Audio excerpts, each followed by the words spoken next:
Hello, আপনারা হয়তো দেখতেই পাচ্ছেন আমি নিজের চুলের রং করেছি। আপনারা দেখলেই বলবেন ডার্মাটোলজিস্টরা তো সবাইকে বলেন চুলে রং করলে স্কিনের অনেক ক্ষতি হতে পারে, চুলের অনেক ক্ষতি হতে পারে। তবে আপনারা নিজেরা কেন চুলে কালার করান? হ্যাঁ, এটা ঠিক যে চুলে কালার করলে চুলের অনেক ধরনের সমস্যা হতে পারে, কিন্তু আজকের ভিডিওতে আমি আপনাদের এমন কিছু টিপস দেব যেটি ফলো করলে আপনি সেফলি নিজের চুল কালার করাতে পারবেন এবং এর কোয়ালিটিও মেনটেন করতে পারবেন। 1 নম্বর, নিজের চুলের রং পাল্টানোর সময় খুব বেশি চেঞ্জ করতে চাইবেন না। খুব বেশি হালকা বা ব্রাইট রং যদি করতে চান, তাহলে আগে আপনার চুলকে পুরোপুরি ব্লিচ করতে হবে।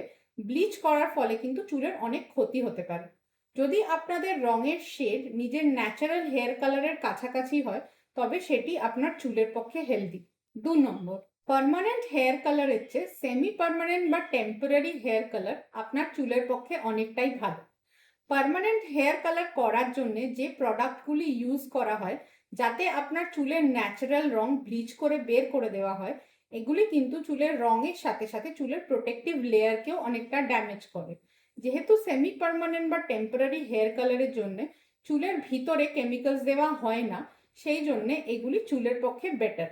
কিন্তু অবভিয়াসলি যেহেতু এতে পিগমেন্ট চুলের ভেতর ঢোকে না, সেই জন্য এগুলি কম দিন থাকে। তাহলেও আপনার সেমি পার্মানেন্ট বা টেম্পোরারি হেয়ার কালার পার্মানেন্টের চেয়ে অলওয়েজ প্রেফারেবল, স্পেশালি যদি আপনি রেগুলার হেয়ার কালার করান। 3 নম্বর, চুল কালার করার পরে কিন্তু কালার প্রোটেক্ট শ্যাম্পু ইউজ করা প্রয়োজন। নর্মালি আমরা যে শ্যাম্পু ইউজ করি তার অনেকগুলির মধ্যে সালফেট থাকে, এবং এই ধরনের শ্যাম্পুগুলি সাধারণত একটু হার্শ সারফেক্টেন্ট ব্যবহার করে। একবার যদি চুল পার্মানেন্টলি কালার করেন, তারপরে কিন্তু আপনার চুল অনেকটা ব্রিটল এবং ফ্রিজি হয়ে যায়, এবং নর্মাল শ্যাম্পুর সারফেক্টেন্টে এগুলি ড্যামেজ হতে পারে। কালার প্রোটেক্ট শ্যাম্পুর মধ্যে থাকে খুবই মাইল্ড সারফেক্টেন্ট, যেটি এই ড্যামেজ হেয়ারকে যত্ন করে ক্লিন করতে পারে। সেই জন্য কালার করার পর কালার প্রোটেক্ট শ্যাম্পু ব্যবহার করা প্রয়োজন। 4 নম্বর, যেটি অনেকেই খেয়াল করেন না, সেটি হচ্ছে চুলে পার্মানেন্ট রং করানোর পর কিন্তু আপনার চুলের ভীষণভাবে কন্ডিশনিং প্রয়োজন।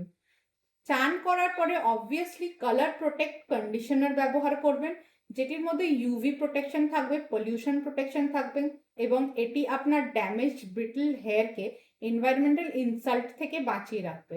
এছাড়াও চুল শুকানোর পরেও এর উপরে ইউজ করবেন কোনো লিভ অন সিরাম বা ক্রিম, যেগুলি ড্যামেজড হেয়ারকে প্রোটেক্ট করে। আগেই বলেছি, কালার করার সময় আমাদের চুলের প্রোটেক্টিভ লেয়ার, যাকে বলে কিউটিকল, এটি ক্ষতিগ্রস্ত হয়। সেই জন্য কন্ডিশনার ইউজ করে আমাদের চুলের ওপর একটি লেয়ার করে রাখতে হবে, যাতে আদার থিংস আমাদের চুলকে ড্যামেজ না করতে পারে। 5 নম্বর, যেটি হয়তো আপনারা অনেকেই জানেন, তা হচ্ছে কালার্ড হেয়ারের ওপর আদার কসমেটিক প্রসিডিওর্স বা বেশি হিটিং করা উচিত না।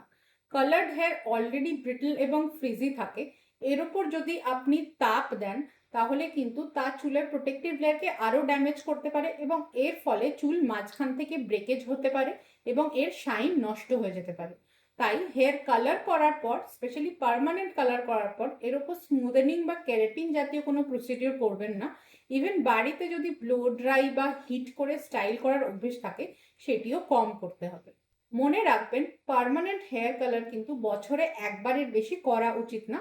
বাকি টাইমের জন্য ইউজ করুন সেমি পার্মানেন্ট বা টেম্পোরারি হেয়ার কালার।